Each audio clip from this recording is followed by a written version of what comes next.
I'm Joe Bianca. I'm Bill Finley. I'm Jonathan Green. I'm Alan Carrazzo.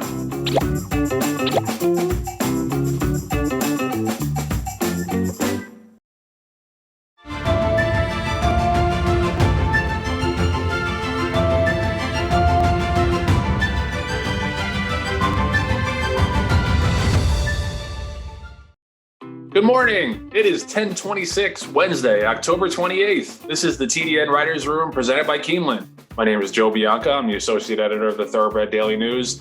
And if John is pitching a lights out game, I'm not going to take him out too early. Hi, I'm Bill Finley, a correspondent for the Thoroughbred Daily News. And speaking of the World Series, congratulations to the Dodgers and Mookie Betts. And may the Red Sox owners rot in hell for letting the greatest player in my lifetime get away.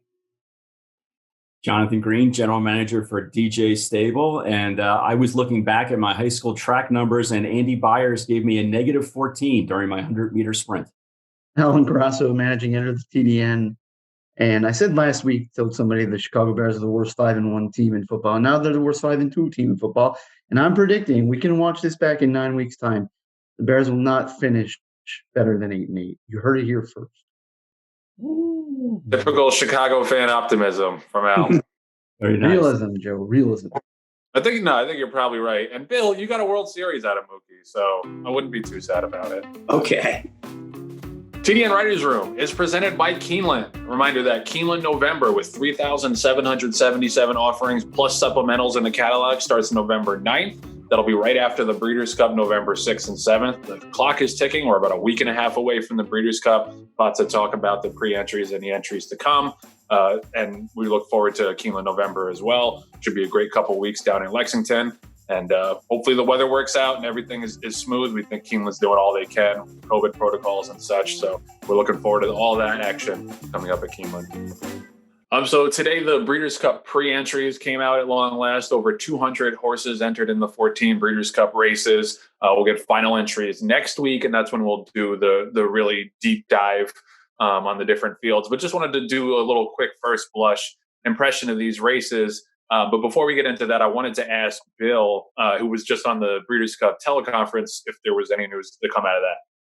Yeah, Joe, there was actually some news, and I was kind of surprised by this, but Brad Cox, the trainer of Monomoy Girl, raised the possibility that she could race next year. Of course, she's in the face of Tip and Sale, and as far as I know, or anybody else knew, this was going to be the last race of her career. He didn't say she would definitely run. He said that he thought the plan was after the Breeders' Cup, everybody would sit down and discuss it. Now, if she were to race next year, she would be 6. But remember, she missed her whole 4-year-old year. So it's not quite the same as a horse going to a 6-year-old season. And he said a lot will depend on what happens in the Breeders' Cup. Whether they want to put her through the sales ring and have big RNA on her, that's a possibility, I suppose. Or just pulling her out of the sales, a possibility, or just going ahead and selling her as a possibility. But I thought that was a pretty exciting revelation from Brad Cox. I don't think anybody expected that we would have her back for a 6-year-old year. So we'll see what happens with that. And speaking of superstar fillies, Swiss Skydivers trainer Kenny McPeek was on. He pre-entered the horse for both the Distaff and the Classic, first preference to the Distaff. He still is non-committal about where she will run, but he hinted that it will be the Distaff. He used terms like it's the more logical place to go and things like that. He also said that it's unlikely that they're going to let the decision wait till the last minute. He says what he wants to do now is sit down with owner Peter Callahan and just sort of go over the pluses and minuses of both races. And he is very aware that the Classic is a really deep, tough race. And not to beat Monomoy Girl, anybody else in the Distaff will be easy. But I wouldn't say it's definite either way. But at this point, you're looking for little hints. And I think Kenny McPeek was hinting that the Distaff would be the place for Swiss Skydiver to go. Bill, did McPeek say anything about a rider? No, why wouldn't it be Robbie Alvarado? I assume it would because he's burned his bridges with everybody else. So that's why I was just wanted to make sure he was actually going to stay on with Robbie. He did nothing wrong to warrant being taken off. I mean, that question was not raised, but I don't think there's any doubt who will ride the horse, especially after the Preakness. How could you possibly take him off all the things that conspired to get him the mount and as good a race as he rode? Well, I think that's an interesting segue because I wanted for us to talk about the Distaff and the Classic, and then we'll pepper in a little bit of discussion about the other fields. But that's the decision that both of those fields are hinging on, is the Swiss Skydiver decision. Now, it matters, I think, materially to the result of the race more in the distaff than the Classic. But for horse of the year purposes, I think it matters, more if she goes in the Classic, because then I think she's really going for horse of the year with her. But definitely adds a lot of juice to the distaff, because the distaff, we were talking all year about what a great division it is, and how many good 3-year-old fillies could possibly take their shot. But you look at the actual pre-entries, and they're really, Gamin's turning back. I mean, without Swiss Skydiver, you don't have Speech in there. You have like CC, Harvest Moon, Harvey's Little Goyle, second preference. I mean, it's not a terrific field, but if you get that matchup between Swiss Skydiver and Monomoy Girl, I think that is something that people are going to pay to see. So I think that makes it a much more interesting race if she does indeed go with the first preference and go into the distaff. The Classic definitely looks like a deeper race. We've got Authentic and we've got Tisla, obviously the heavy hitting 3-year-olds, but then Maximum Security and Improbable as well. So yeah, I mean, it sucks not, and Tom Seta as well. I mean, it would suck not to have that kind of juice of having a filly going against the boys again in the Classic, but I think it adds more juice to the distaff. Just general thoughts from you guys about those two fields potentially. Well, Joe, I think you're right. I mean, first of all, you look at the horse of the year picture. If Swiss Skydiver to run in the Classic and win, obviously she'd be horse of the year. It would be interesting, though, what if she runs in the distaff and wins? And then you have the scenario, well, okay, if a 20-to-1 shot wins the Classic, she would almost definitely be horse of the year. But I'm wondering, even if a horse like Improbable wins the Breeders' Cup Classic and Swiss Skydiver wins the distaff, wouldn't there be some people that would look at the bulk of her work and this amazing campaign and all the races she's run in and say, look, the horse of the year definition really is from January to December, and she was the horse of the year. I don't know how I would vote myself. I'd have to give that give that some real thought. But, I think you can make a case that if she wins the distaff, she's certainly in the argument. But I think people would lean more towards the Classic winner as long as it's one of the 3 or 4 favorites in the race. But I'm hoping she goes in the distaff myself, because like you said, the Classic has all the pizzazz it needs. And if she doesn't run in the distaff, you kind of have Monomoy Girl as an odds-on favorite in a race that everybody's going to expect her to win without much competition. So I think if she goes in the distaff, you have 2 great races on the card.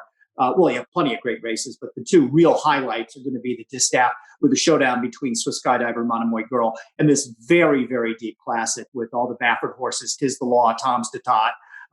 Just a race that, really looks like it's going to be one of the better Breeders' Cup Classics we've seen in a long time.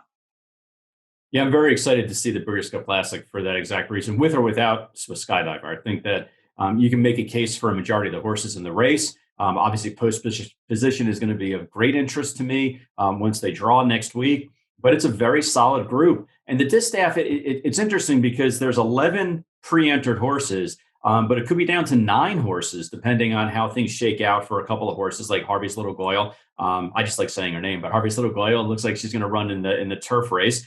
That's her first preference. And, the decision that Team McPeak have to make with Swiss Skydiver. I don't remember a small field like that happening in recent times.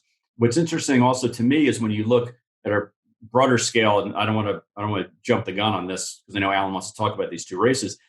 But when you look at how many 2-year-olds are in the respective 2-year-old races, and a couple of the races are almost 24 horses pre-entered, all the way, up the pyramid to the more, the higher purse monies and the distaff and the Classic, it's almost like a pyramid. It almost goes, from 23 or 24 horses pre-entered down to 11 or maybe even 9 in the distaff, depending on how things look. So, there definitely is more excitement as far as depth of field for the 2-year-old races. And it may just be that, one of the things we talk about all the time is horses retiring early, that there's just not a lot of horses at the top of the pyramid. But it seems like there's a lot of quality at the top of the pyramid.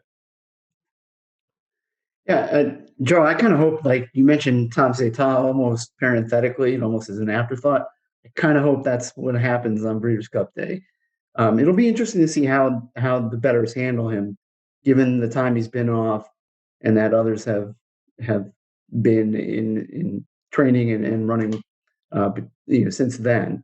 I think he's got every chance it's going to set up for a horse with his style, and assuming he leaves the gate there running, I think he's got every chance.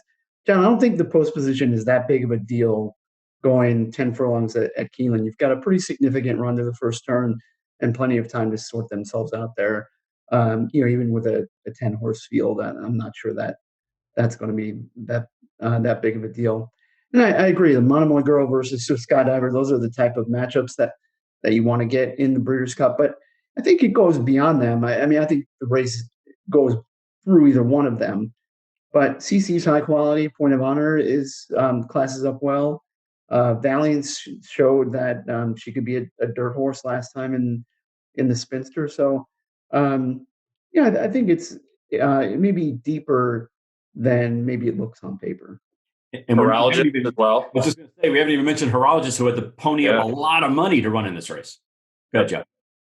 Just one last thought about the Classic. I agree with you guys that it's one of the strongest fields in a while. I'm just going through last year's field, and Vino Rosso, Mackenzie, Higher Power, Elate, Math Wizard, Seeking the Soul, Code of Honor, Yoshida, War of Will, Owendale. Like, there's some good horses in there, but how many of those horses would be less than 10-1 in this year's Breeders' Cup? 2, 3, maybe. So I think it has so more pizzazz this year, especially with the 3-year-olds, like the really top class 3-year-olds going up against some really nice older horses as well. So yeah, that's a really good point. That's a really good point, Joe. You're exactly right. If you look back at last year's, it'd be hard to make a case for a lot of them. Yeah, no, I mean that's what you want in a Classic. It's the finale of the whole event. So seems like it's gonna live up to the billing this year. I just wanted to move on and just touch on some other races briefly. The Juvenile Fillies, I think, is one of the shorter fields. John was talking about the big groups in the juvenile races, which he's right about, except for the Juvenile Fillies, which I think has, let me just check real quick, has 8 horses entered, and 2 horses with second preference. So assuming it stays 8 horses, it's a pretty short field, but I think it's pretty top heavy, and I think it's a really interesting race where you can make a case for 4 or 5 of the horses, and champion 2-year-old filly is completely up for grabs. Of course, Princess Nora, we're going to talk to Andy Beyer later about, kind of a low figure horse, but a big hype horse who I think is going to take a bunch of money. But she's got a lot of competition, and Simply Ravishing, Day Out of the Office, was really good in the Frisette. We talked about her. Girl Daddy looked really good in the Pocahontas, and as well as Thoughtfully, who won the Adirondack, Bequist, who won the Spinaway. So short field, but a really, really nice looking field of 2-year-old fillies, and I think is one of the most fascinating races of the 2 days. The Mile, I think, is a super fascinating race and might be one of the best races of the whole day on Saturday. The Big Ass Fans Dirt, I'm going to get to the Mile in a second. The Big Ass Fans Dirt Mile, just wanted to pump that in real quick. It's kind of a race that's going to be, I think, a little eviscerated by first preference horses, because if you go through the field, I mean, you have 1, 2, 3, 4, 5. So you have 14 main body or 12 main body horses, and then another 12 also eligibles. Bon Raison has first preference in the sprint. CC Rocket has first preference in the sprint. Global Campaign has first preference in the Classic. Hog Creek Hustle first preference in the sprint. So it's a lot of horses. Vacoma has first preference in the sprint. So Nashville first preference in the sprint. So I think it's the Dirt Mile is kind of going to be a little bit eviscerated by those. But you'll still have Art Collector. You still have Complexity. So I think there's still a couple interesting horses. But once the rest of those horses disperse to those other races, I don't think it's quite as interesting. But the Breeders' Cup Mile, I think, is going to be a terrific race. On the American side, you got Uni, who won it last year. You got Ivar, who won the Shadwell Turf Mile. Halliday, who won the 4-Star Dave. So you got a handful of Grade 1 winners going into the mile. But the horses that I think are really interesting are the ones that are coming from overseas. Circus Maximus won the Queen Anne for Aidan O'Brien. You've also got one master who's won the Prix de la Forêt 3 times in a row at Longchamp. He's going to be coming over, but so I think that's a really interesting clash of coasts, which is one of the things that we look for in the Breeders' Cup. We lost a contender over the weekend with Mo Forza bowing out, but still a lot of nice American horses going against a lot of nice European horses, and that's what I'm looking forward to the most. I'll toss it over to John right now. I know he's got a couple ideas. Yeah, I've been watching very closely a lot of the 2-year-old turf races, both here and abroad. Just with the idea of seeing how the competition would look against some of our horses coming up. And two races that really stood out on that front was one was the Breeders' Cup Juvenile Turf presented by Coolmore. There were actually 23 horses pre-entered. I mean, there were so many in there that you could, not that they would do this, but you can make a case they would split the race. There were so many horses of interest. You have a Barta who's an Into Mischief, ran second in the Bourbon at Keeneland. You have Battleground, who's the Warfront colt that's coming over from Europe for Aidan O'Brien that hasn't run since July, but could be the prohibitive favorite based on that horse's classic PPs. Fire at Will, who won the Pilgrim at Belmont. Gritzy the Great, obviously a big winner up in an undefeated horse up in Canada. That's Mark Hasse Nyquist colt. And then, Out a Door, who I thought was a very interesting Wesley Ward horse that got in, that has, shown some very, very fast fractions. And, maybe you wonder about the 2-turn mile, if that's going to, be okay with him. But, again, showing typical early speed that Wesley Ward usually likes to show. Interestingly enough, the way the field is put together, there's 5 win-your-ins in this race. And then there were 2 more taken in based on the top points. That's half the field. And then the other half of the field is voted upon. And in order to make this race as international as possible, it looks like the voters decided to take 5 of the 7 horses that were voted in are European horses. So they really wanted to make sure that they brought the world's best turf horses from all over God's green earth in order, to fill that race's field. And it looks like a good race. Quickly, you look at the girl version of it, the Breeders' Cup Juvenile Turf. You have Aunt Pearl, who was the expensive horse that Brad Cox trains that won the Jessamine very impressively at Keeneland. And Mother Earth is a horse that I've personally been following. And Alan and I have spoken off air about this filly, the Zoffany filly, coming in from Europe for Magner and Tabor, and Aidan O'Brien, training. Royally bred filly. Looks like she had a bad race last time out, but before then had reeled off a really impressive early juvenile, 2-year-old career. And she's going to be an interesting Euro that's coming in. And then Plum Ali, who's a late running horse of Clement's, that also is going to, I think, do very well in this race. And then one more turf race, that I thought was of great interest was the turf sprint. And again, a deep field, but the 2 that stood out to me, one was Got Stormy, the filly, who is going to try to run against the boys. She won last time out in the Franklin County at Keeneland, going 5.5. I think she really wants to go further. Obviously, she's run in one going much, much further. But this was the best, spot for her, and she's going to take on the men. And Imprimis, who is trained by Joe Orsino. The horse loves Keeneland, and won the Shakertown last year at Keeneland. And I think if he gets an outside post, he could really be dangerous in that race. But again, another deep field on the turf, for the upcoming Breeders' Cup. I was zeroing on a horse for the dirt mile, and that horse is not in the field, and that is Code of Honor.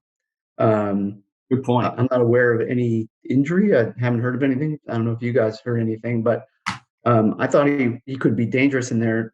I thought he could improve, actually, get a setup and going the 2-turn mile. I thought he could be interesting, but not among the entries. Well, it's interesting too, because if he wanted to go in the Cigar Mile, he's got Performer now. Shug does for that race as well. Right. So Good point. Alan, if you want to book that bet, if you want to bet Code of Honor in the Breeders' Cup, I'll bank it for you. Will you? This is what makes you a financial genius, Green. That's why I'm here. I'm here to help you, buddy. Green Group is getting into bookie services now. Did you hear? Joe, 2 other horses in the mile, the European Invaders 3-year-olds. Siskin is going to be very tough. And then a fellow Guineas winner, Kamiko by Kins Joy, both American breds. Siskin by First Defense. John Monhorse is going to retire to stud in Japan after this. And Kamiko, who's looks best at a mile. He's out of a mare called Sweeter Still. So I think those 2 are interesting in that race. I'd like to transition to the turf, if that's okay. With there's 11 horses in the body of the field, and I think I saw a tweet that John Gosden is going to run. Got to find her name here. right here. Medaille, forgive me for my pronunciation, but she's going to go in the turf. There are 11 horses pre-entered in the race, and 5 of them are females, which I find interesting. And it really looks like the Europeans have a stranglehold on this race. Magical has done nothing wrong this year.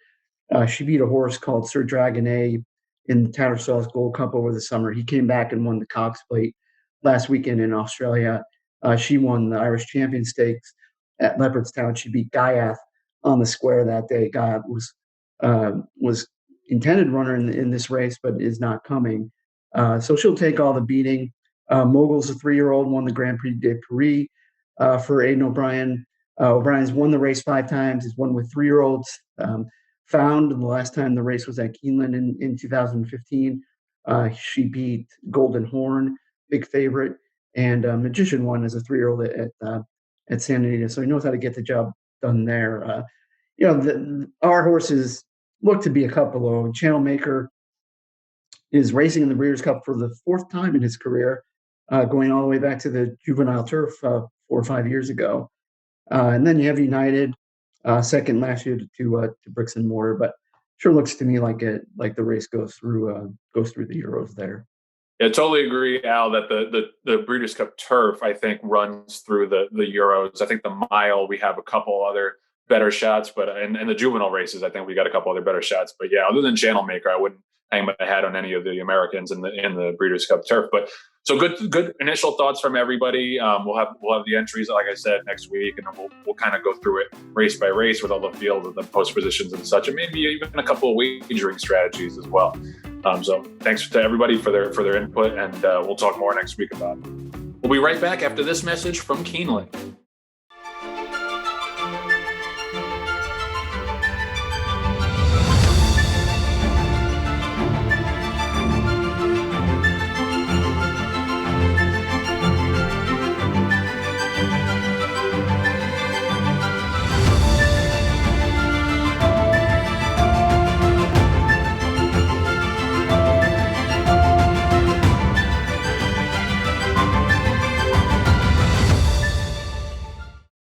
Owning multiple graded stakes winning racehorses like Hard Not to Love and Decorated Invader is attainable with a racing partnership like West Point Thoroughbreds. Partnerships enable you to spread your ownership across several horses for less than it costs to own one horse alone. This increases your racetrack action and chances for a big horse.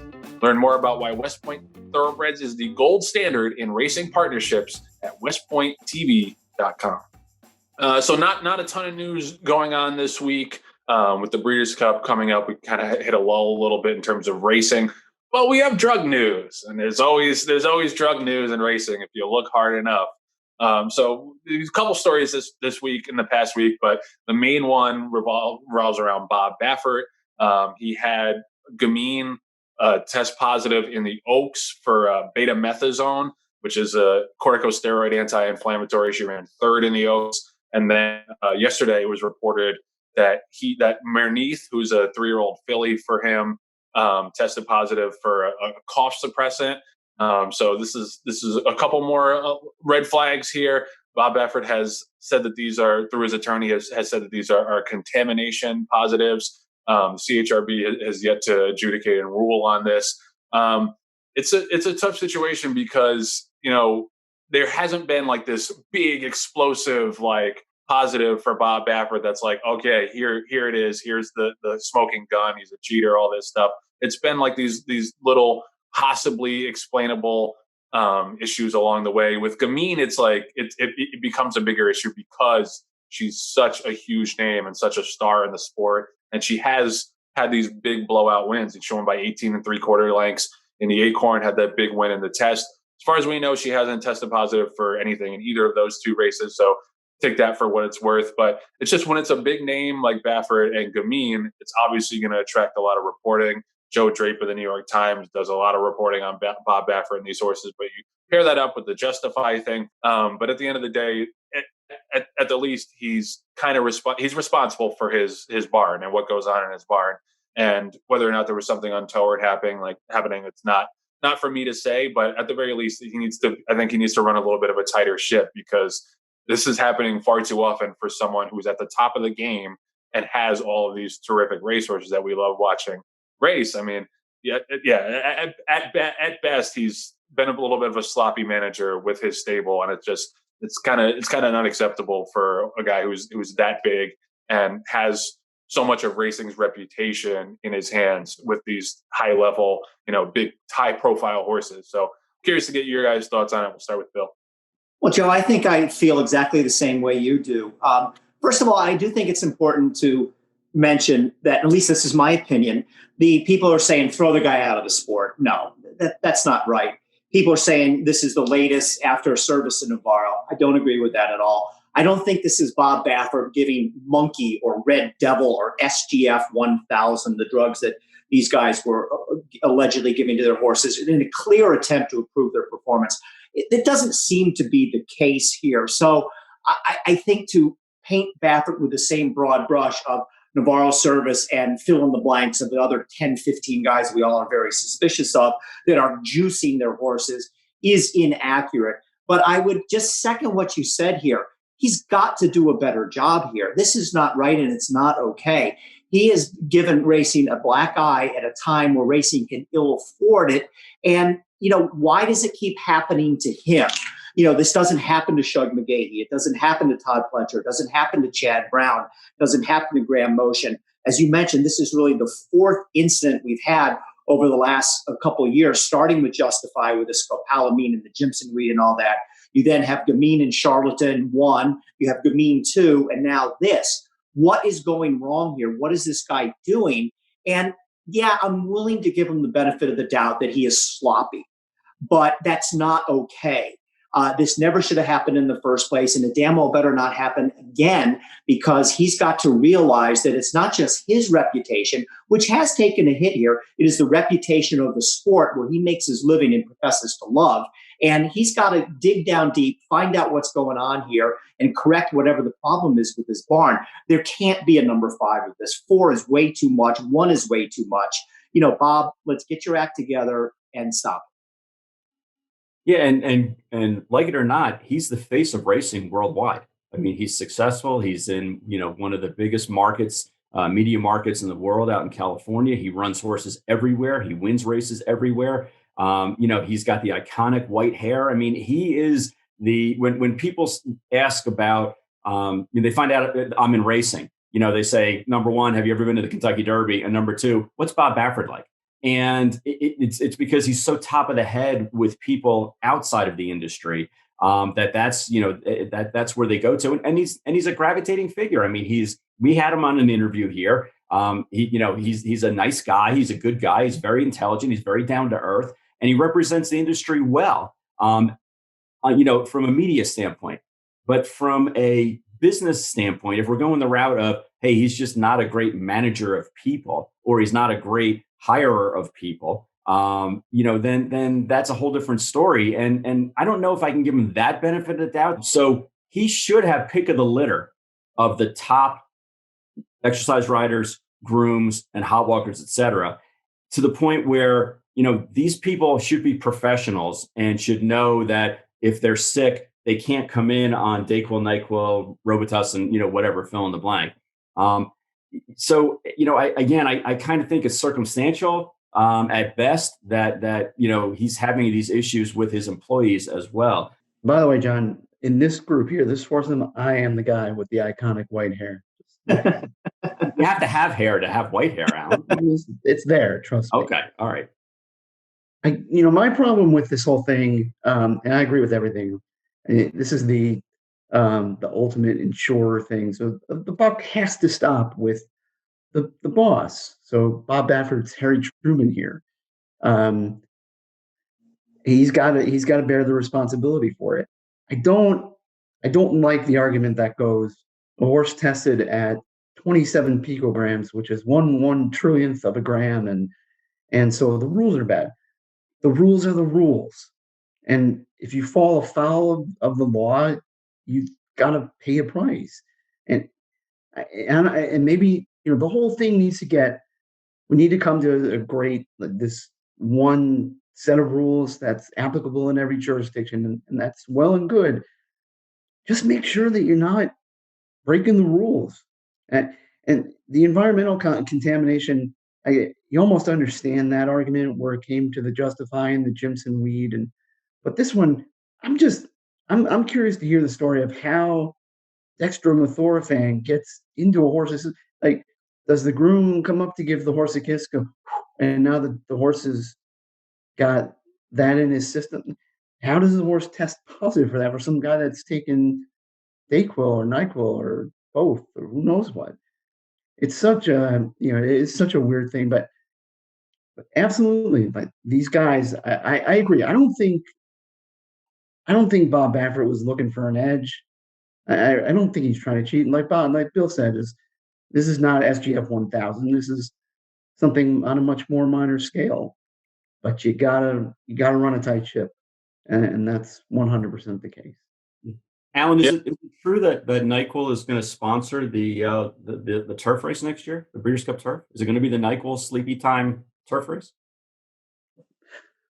I heard Brill Cream is going to sponsor it. Little dabble, do you? How old are you? Brill Cream.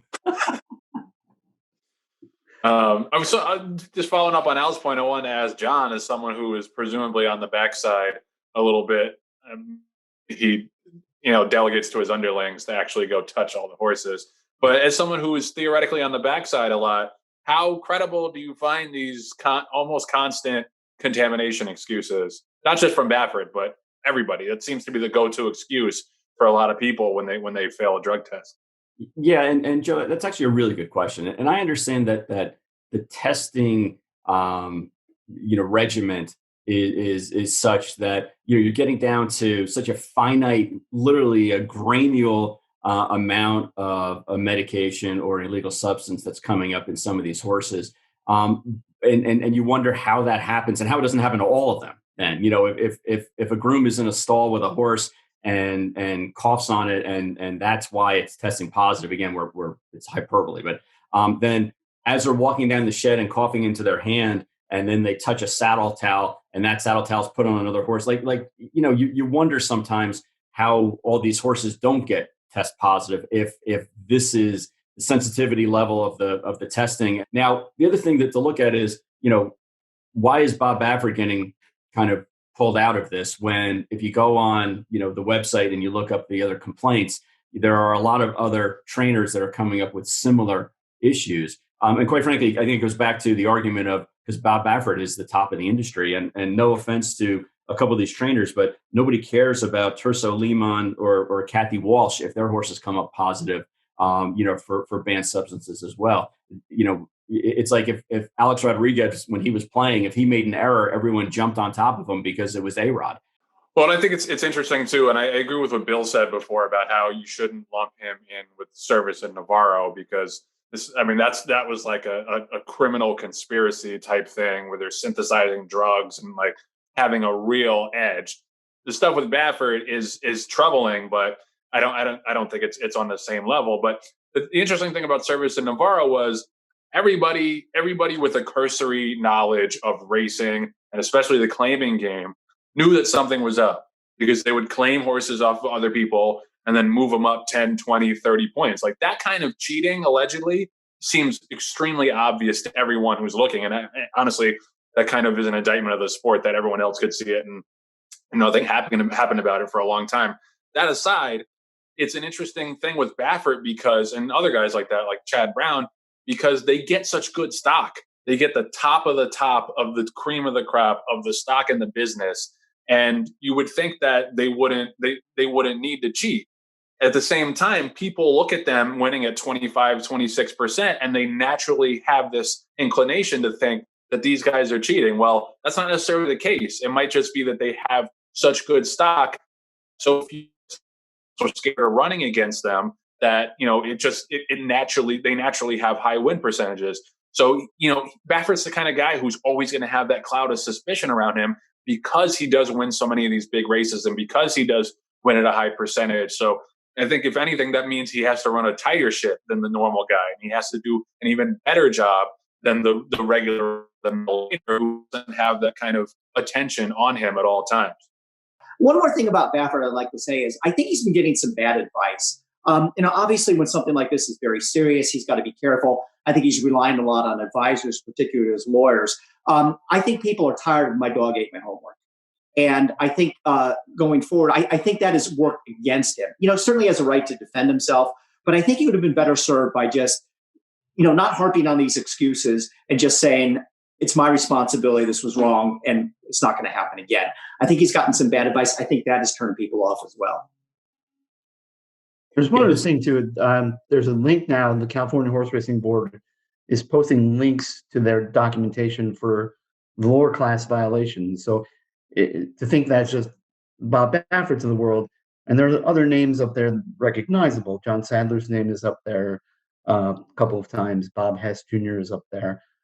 And kudos to them for doing that. That sort of transparency is something that should be happening. Maybe should have happened sooner than this. But so this is not just a Bob Baffert phenomenon. So lots of interesting thoughts there. I think we can all agree that at base, Baffert needs to be a better manager of his stable and the people who work for him. I think, at the end of the day, whether or not he was really trying to enhance the performance of his horses, negligence is not necessarily a defense here, and it needs to get better for a guy who is so high profile and at the top of our sport. And like John said, with so many eyes on him. Coincidentally, when I tell people I'm in racing, they say, have you ever been to the Derby? And do you know John Green? What's he like? So I tell them he's most likely not a juicer, but I can't confirm for sure. It didn't enhance my performance here, that's for sure. So it wasn't just Gamine and Bob Baffert and Mare Neath in the news this week in relation to drugs. We also had a couple of headlines on the TDN that even if you just read the headline, it's kind of funny / sad / kind of, slapstick, I would say, for racing. First one is 2 odds on length of stretch winner, Charlestown winners DQ'd for Class 1 positives. And then the other one was Iowa trainer testifies he accidentally spilled Class 1 substance into feed.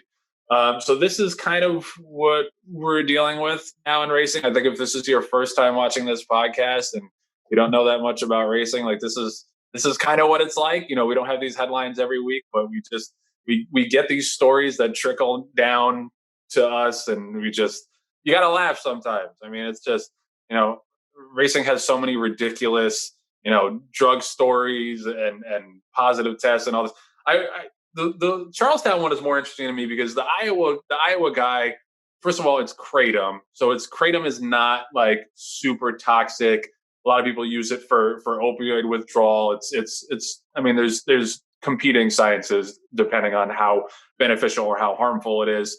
And that I could somewhat buy. It makes for a funny headline. But the Charlestown thing, the horses won by 15.5 lengths and 7.5 lengths and tested positive for fentanyl and Udalone, which is the drugs.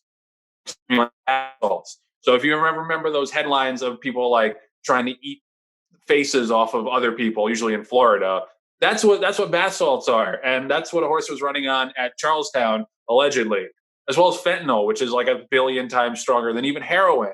So that one I find a little bit harder to believe that this was an accident. Supposedly that the explanation that they gave was that one of the grooms was on drugs and they asked him to do a drug test and he refused, so they suspended him.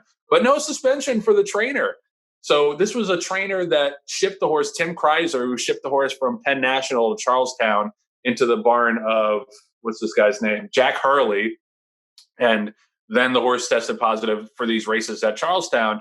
That's the most amazing part, is that the West Virginia Racing Commission had basically no punishment for this. And it's just, I want to read the quote for a second because it's pretty funny. It's it says the amount of fentanyl and Udalone found in the horse is a trace level. Who cares? It's fentanyl, which lends credibility to the probability that the horse was inadvertently exposed to the drug in some manner. Therefore, the standard penalty for a first offense Class A medication violation, 1 year suspension / $10,000 fine, is not imposed in this manner.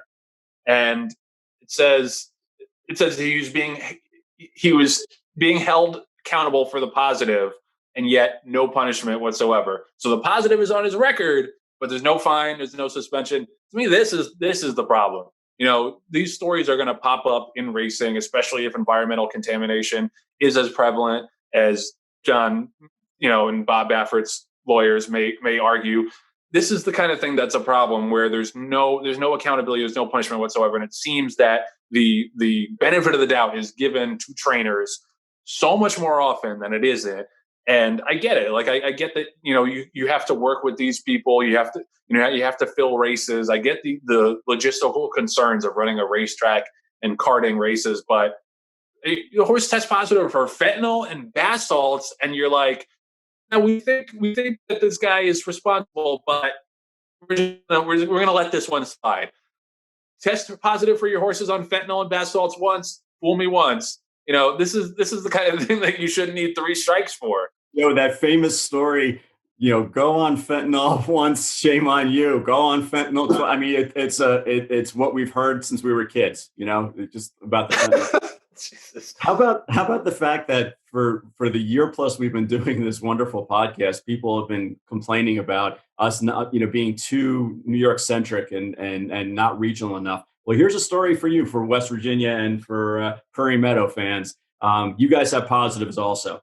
So, I mean, yeah, go ahead. Sorry. No, go ahead, Joe. Go ahead. I was just going to say that, this is, there's a reason that we talk trash sometimes about tracks like Mountaineer and Charlestown. And it's like, it's not an offense to people who are doing the right thing and work at those racetracks. Listen, like wherever you can make a living in horse racing, God bless. But overall, these are the kind of things that come out of these tracks more often than great horses or great stories or any of that. And this is like, it's Mickey Mouse stuff. And we've seen a lot of that in racing at a lot of smaller tracks. It's unfortunate, and you don't, like I said, you never really get any accountability for these kind of things. I think that is the big, glaring problem that we have in racing is that, at most you get a slap on the wrist. Like other than Rick Dutrow, what trainers have you seen get like a serious long or a fine or whatever, something that materially impacts their business? I 99% of the time, it's something like this where it seems to me, I can't prove this, but it seems to me like the stewards and like the racing commissions kind of bend over backwards to take the word of the trainer with whatever cockamamie explanation they have for why their horse tested positive for fentanyl and bath salts. Like, thank God that nobody cares about Charlestown because, Baffert gets all the headlines. Joe Drape is banging on him in the New York Times all the time.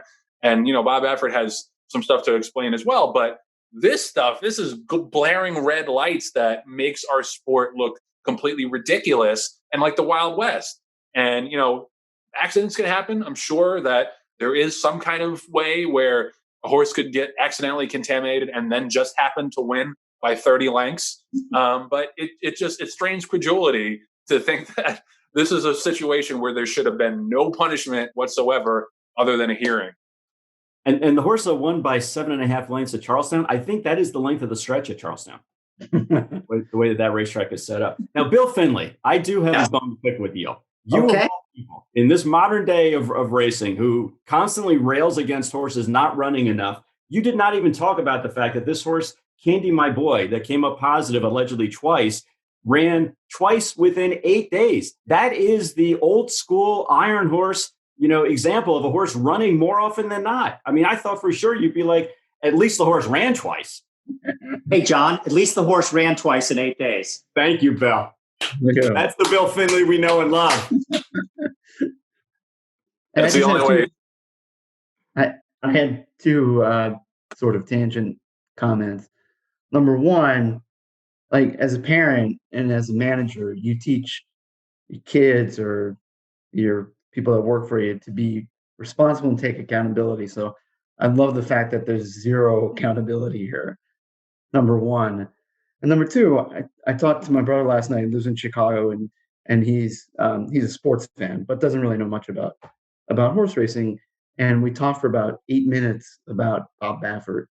So again, it's the whole optics thing and how it's proliferated in general sports and just in society.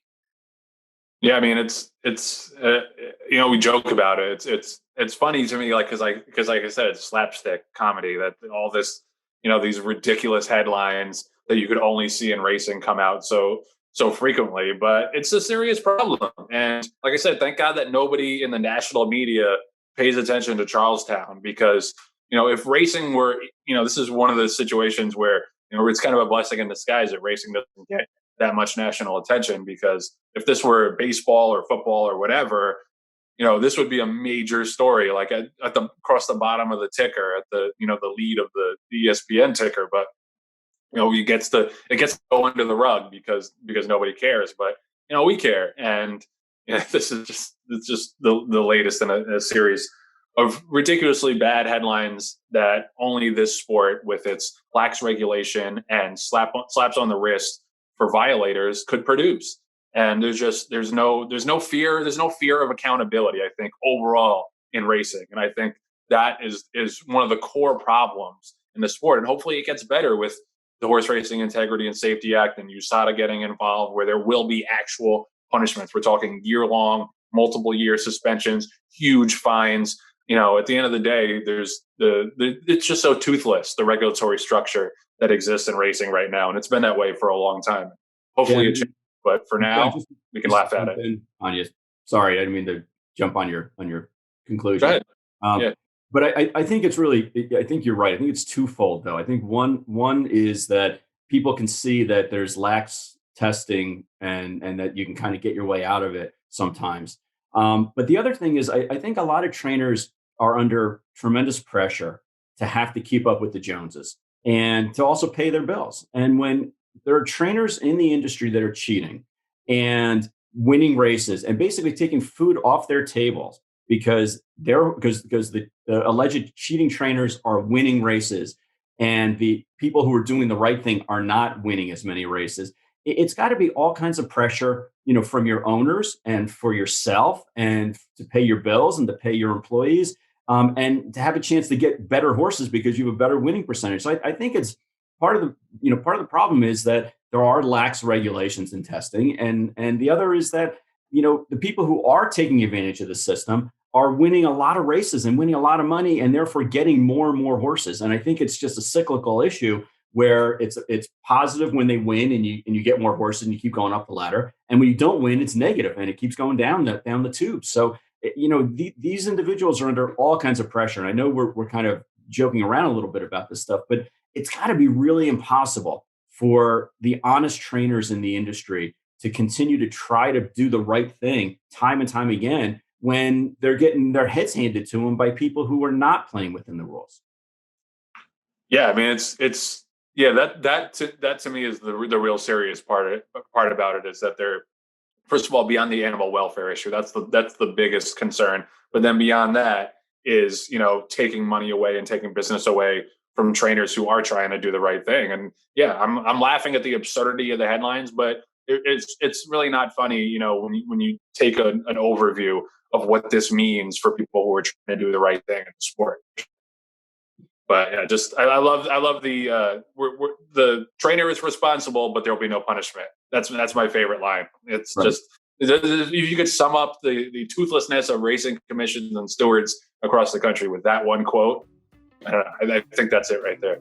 The West Point Thoroughbreds partnership can vault you into the world of instant camaraderie among people surrounding high-class horses and stakes action for a fraction of the cost. So try and do it on your own. Learn more at westpointtv.com. We'll be right back after this message from West Point Thoroughbreds.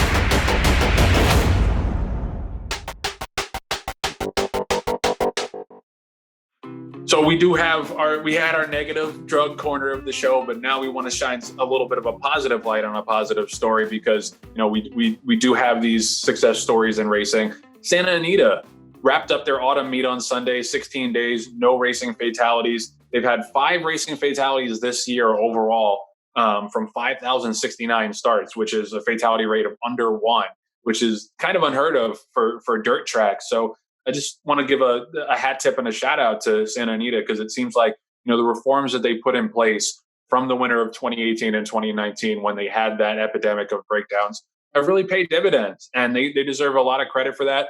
I think especially with the climate out in Santa Anita, with all the wildfires and everything, they've been dealt just bad hand after bad hand, and they really have done, I think, as much as you could possibly do on this issue. You're never going to have a 0% fatality rate, but this is about as good as you can do when you're faced with the magnitude of crisis that Santa Anita was. So, major shout out to Santa Anita for doing the right things and putting the horse first. And, they deserve a lot of headlines. We harp on the headlines in racing, but this is one of the good ones, and one of the important ones is safety of the animal. And that undergirds pretty much everything that we talk about, negative and positive, in terms of the broad scale issues in this podcast, is that, when we talk about drugs, it's mainly about animal welfare. And this is a shining example of how to protect the horses, and credit to Santa Anita for sure. Guys? And where is the press release from PETA acknowledging this and giving Santa Anita credit for having this sort of meet after ripping them to shreds over what has happened before? I'm not one to bash the media, but the same people and news outlets and PETA and animal rights people that were so critical of Santa Anita before have been a deafening silence, and that's not fair. Yeah, and again, some of the issues that occurred and the fatalities occurred previously, you can point to. Maybe it was the record rains and all the issues they were having with the racetrack. But the bottom line is that management stepped in and stepped up and did some things, from a medication standpoint and from a racetrack management standpoint, and really realized, took an introspective look and said, we need to fix this situation. And whatever the rationale and the reasoning was for why they had to come to the table and make decisions, it almost doesn't matter. They stepped up and made different decisions and put money into the racetrack and put money into all the other issues that they felt they needed to be addressed. And the results are there. So kudos to them. And hopefully they will be, a beacon of light for the rest of the industry to follow. Yeah, like you said, Joe, even one death is one too many, but to record a fatality rate that's less than 1 per 1,000 starters and something like 400,000 training sessions, they haven't had a fatality dating back to the winter meet last year. So I think it's a tremendous result. I think there has to be an element of good fortune, as there is an element of bad fortune when these things happen. So I think there's that component, but listen, to report 0 fatalities, even over a short period of time, is definitely something worth crowing about. So good for them. Yeah, the numbers, just over 1,100 horses raced at the track during the meet. More than 51,200 training sessions were recorded, including 3,771 timed workouts over the main track, 487 over the training track since horses returned September 5th from Del Mar. So that's a lot of horses doing a lot. 16 days doesn't sound like a lot, but it really, there's so much training and racing that happens even in that short period of time, that it's hard to have a perfect safety record at any meet.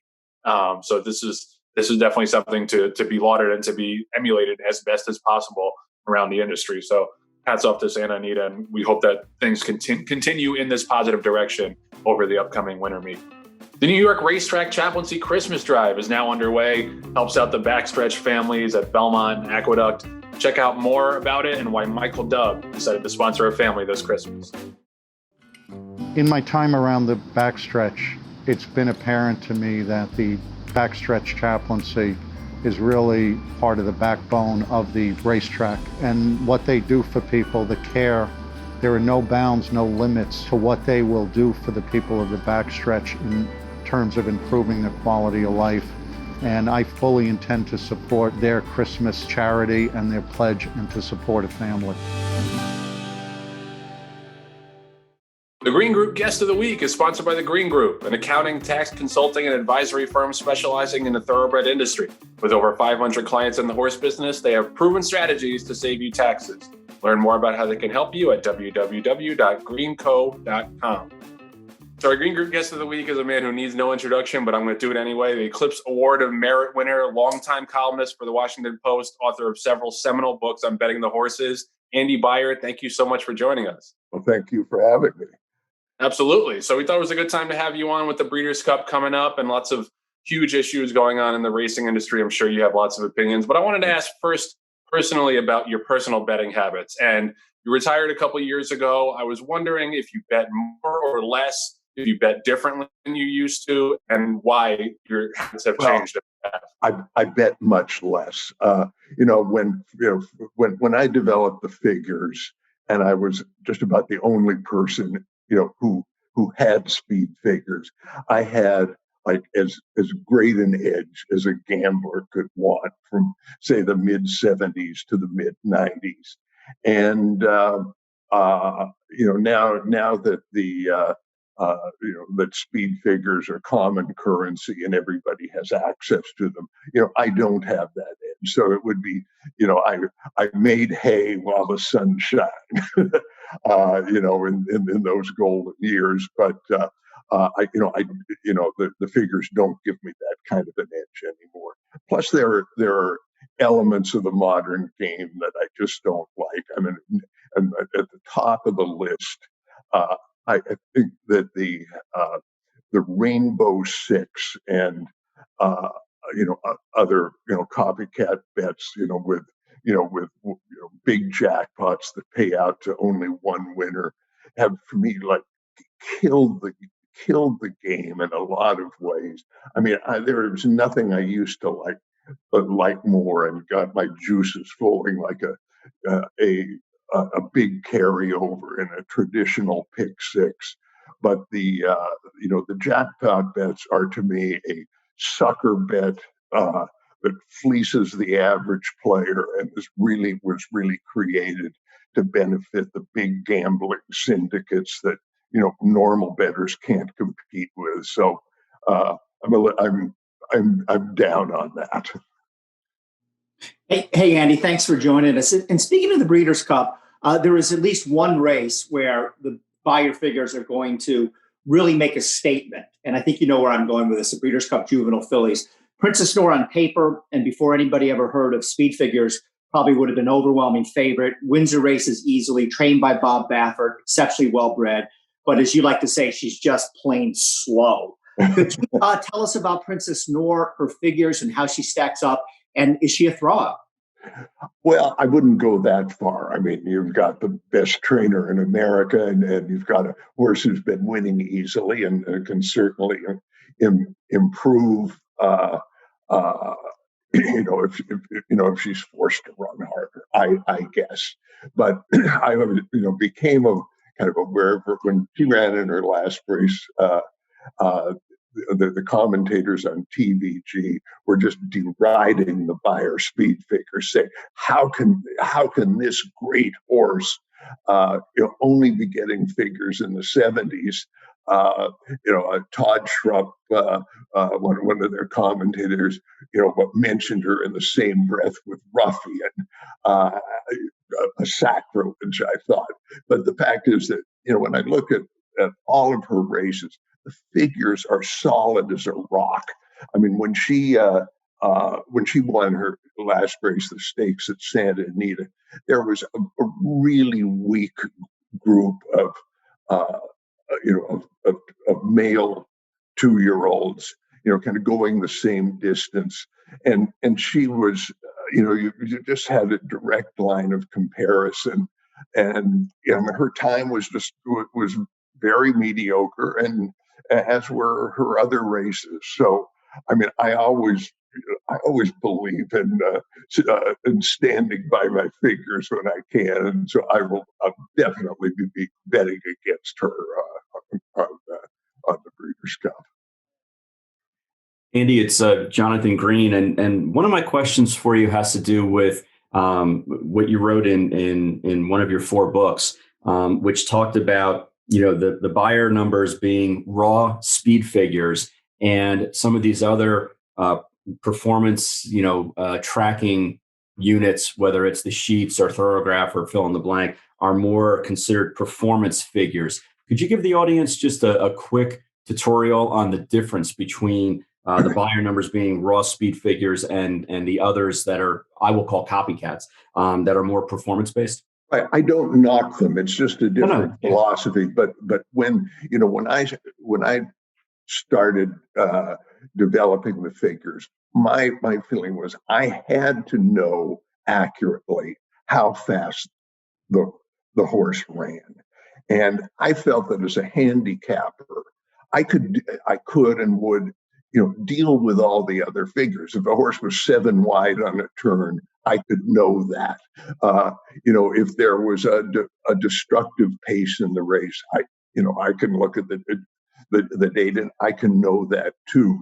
But I just had to have a number that resolved any ambiguity about who was faster than whom. And that's that's that's always been my philosophy. I mean, and the things I also feel that, I mean, I know that I can make figures accurately. I can express how fast a horse ran. When it gets into when you're trying to evaluate, say, pace in a race, it's just trying to turn every other factor in racing into a number. I can't do it precisely, so I just want the speed figure that I believe in, and then I'll just take off and do my handicap. Right. And Andy, with the Breeders' Cup coming up and all these horses coming in from not only various racetracks in the United States, but also around the world, but let's focus on the United States racing. Is it fair to say that a horse that runs an 80 Beyer in Santa Anita is comparable to an 80 Beyer at Belmont to an 80 Beyer at Gulfstream? Absolutely. I mean, when I started really getting into speed figures and gambling with them, this was my number one focus. I mean, I thought in the mid '70s, when you had Gulfstream Park or Hialeah as a magnet for horses all over the country, if I could know exactly that the shipper from New York was faster than the shipper from Churchill Downs, I would have a tremendous edge. And so, ever since we've been doing numbers, that's been a big focus. Now we've got a computer to help us, and we are able to check shippers from track to track, very, very efficiently, and just say, show me all the horses shipping from Churchill Downs to Gulfstream, and how their figures compared in each place. So if we find tracks that are out of line, we'll make adjustments in the figures. But this has always been one of the things that are at the heart of the Beyer Speed Figures. Hi, Andy. It's Alan Carasso, and it's really great to speak with you. Thanks for coming on. Thanks. You're welcome. I'm a Princess Noor backer, so now I'm going to do so with trepidation, but I'm going to leave that. I'm going to leave it right there. As I said earlier, I mean, she's got the best trainer in America. I mean, a horse who wins that easily, can always step up.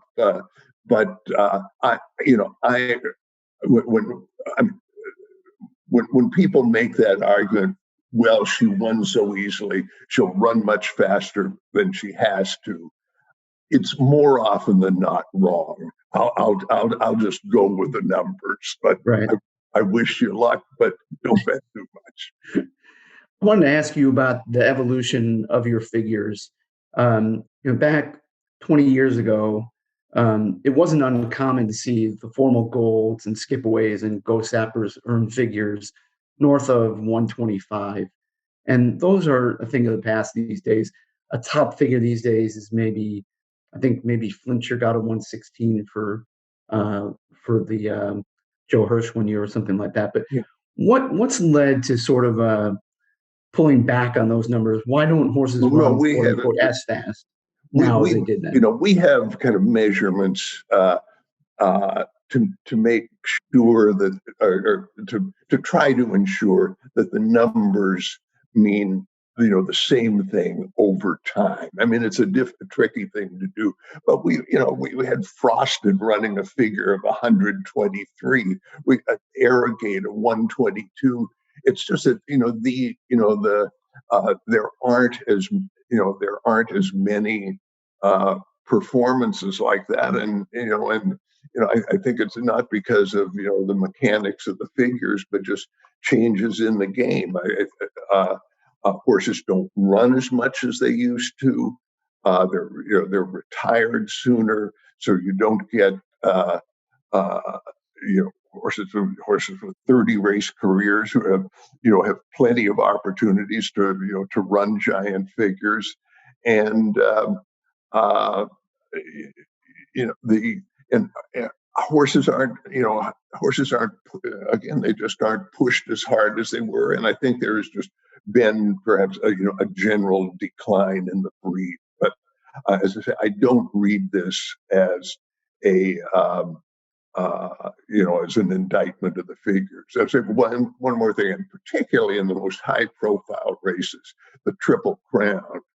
Uh, the winning speed figures in like the Kentucky Derby and the other races are much lower than they used to be. But look how horses are campaigned. Used to be they'd come into the Derby like with 20 races behind them. Those tough old horses of yore. Now now we have top contenders coming into the Derby with 4 races behind them. They're not going to run a figure of 110, with that kind of preparation. So that's another one of the issues. Right. And I didn't mean, that wasn't to suggest that I was indicting the figures at all. I was just curious and maybe I just asked the question.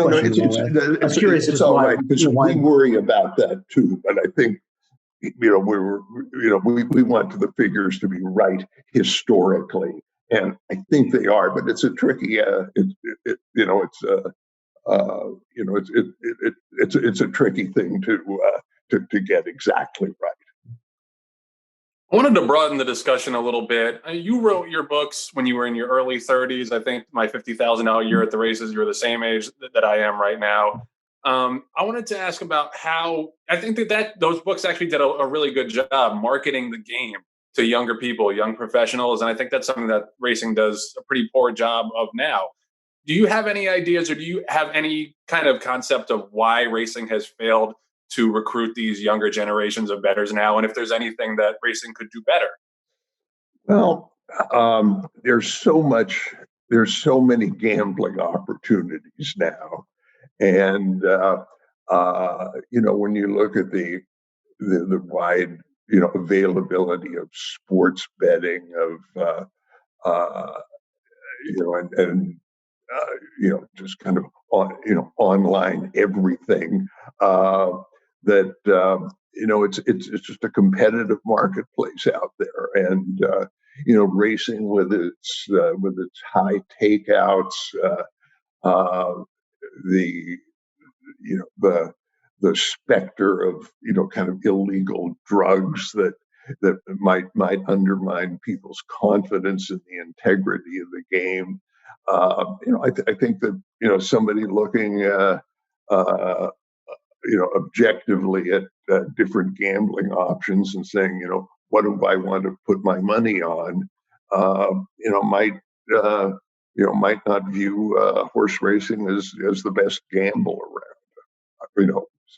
Still is my favorite gamble after about 50 years, but not everybody feels that way. Hey, Andy, you just brought up the whole idea of the legal drugs, and that's why we wanted to go with this. You've been railing against this longer and louder than perhaps anybody else, talking about the juice guys, et cetera. Since we last spoke to you, or since you retired, a major change has come about, or appears to be coming about, with USADA at some point in time looking to take over the drug testing and the policing of the sport. Do you have any confidence that this will make things better? Well, I think we have, and I think there was a great revelation this year with the criminal cases against Jason Service and Jorge Navarro. I'm going to say, in all the years that I was writing about the super trainers and guys whose performance just seem to defy logic. I had the notion that okay, you would have a kind of a cheating trainer and and a cheating veterinarian, and so they juice up their horses and win races, and I thought, well, the industry is just looking the other way. The stewards aren't cracking down. We learned from the case earlier this year that it's not as simple as that. I mean, the conspiracy this year. I mean, this was a major criminal conspiracy. With people, manufacturing sophisticated drugs, hiding the presence of those drugs in a sophisticated way. It took a year-long investigation by the FBI with wiretaps, to nail the cheaters. And this was just not, like a sneaky trainer and a sneaky vet. I mean, this is something that needed, a major law enforcement effort. And so I was just kind of wrong about what was happening, and I think the only answer is, to controlling this problem is to bring in kind of high-powered investigators to enforce it. I mean, the industry itself, it wasn't negligence; they just didn't have we just didn't have the tools to keep the cheaters at bay. Andy, just as a follow-up to Bill's question, so when you're analyzing, the speed figures, and you see horses that are improving in leaps and bounds when they go to a new barn, whether it's through a claim or through a transition to a new trainer, and not naming names, but are there still trainers out there that you still have red flags up? Sure. And what if I'm looking at a new track? The first statistic I look at is the major trainers. What is their winning percentage off a claim? And then look at those horses. And when you see somebody who consistently moves horses up, in their speed figures, when they get a new horse, that's the calling card. I love there was in the news just last week, there was a horse who ran at Charlestown, with not much form, and it happened that he just went to the barn of a leading trainer there, and the horse won by 17 lengths and improved his speed figure by 40. And they say, "Oh, I guess we gave him the wrong medication." The improvements are tremendous, and if you're handicapping almost anywhere in the country, you've got to be aware of the impact of the super trainers. Andy, many of your fellow speed makers have a European component. The sheets have started to do some European figures, and Timeform has a European base. Are European figures anything that you've ever considered touching? I have always had a goal of doing speed figures in a foreign country, and being the king of Argentina gambling, or the king of Australian gambling. There are a couple places where I felt I was close to competence, but it's just too tough. And since most of the world is is focused on turf racing, I mean, turf presents just a whole different array of challenges because of the widely differing pace scenarios in grass races. You watch horses in England, gallop around in slow motion for 3/4 of a mile or whatever before they turn them loose in the stretch. I mean, what does final time mean under those circumstances? I'm not sure I know. I mean, the only place that I've made speed figures that out of the U.S. where I was fairly confident was in Argentina. I spent a few weeks in Buenos Aires. I liked the figs. Unfortunately, it was like a 28% takeout. The racing data was terrible, and I put in a year of effort and never cashed a meaningful bet. Been there. So one last question for me, at least. I know you're not super up to date with this Breeders' Cup. I know you have a couple opinions though, because you're a horse player. Horse players always have opinions. Other than betting against Princess Nora, who do you like in this Breeders' Cup? I'll tell you the one other horse I'm really rooting against is Maximum Security. I just think that for this horse to win, to be America's biggest race, or to become a champion, to have him be the poster boy for American racing when he was part of the worst drug scandal in history. In any other result on the weekend will be tolerable for me, but please don't let him win. Yeah, we were talking about that last week about how Horse of the Year voters might have to take that into account, even if he wins. I think that might be a little bit of a factor, yes. Bill, go ahead. Sorry. Hey, Andy, switching gears once again. About a month and a half ago, I was talking a lot to you and Randy Moss about the problems the figures were having because of this GMAX system. As people are not familiar, though I'm sure they are, it's a GPS system that is put in by Equibase at several racetracks in the country. And you guys were finding that it just wasn't accurate. The whole thing is sort of quieted down. Equibase put out a press release at one point sort of saying, yeah, we know what's going on. We'll look into it. Bring us up to speed. Are you still having problems with this? What's the latest? Well, we don't trust the published figures at all, and we're spending an inordinate amount of effort,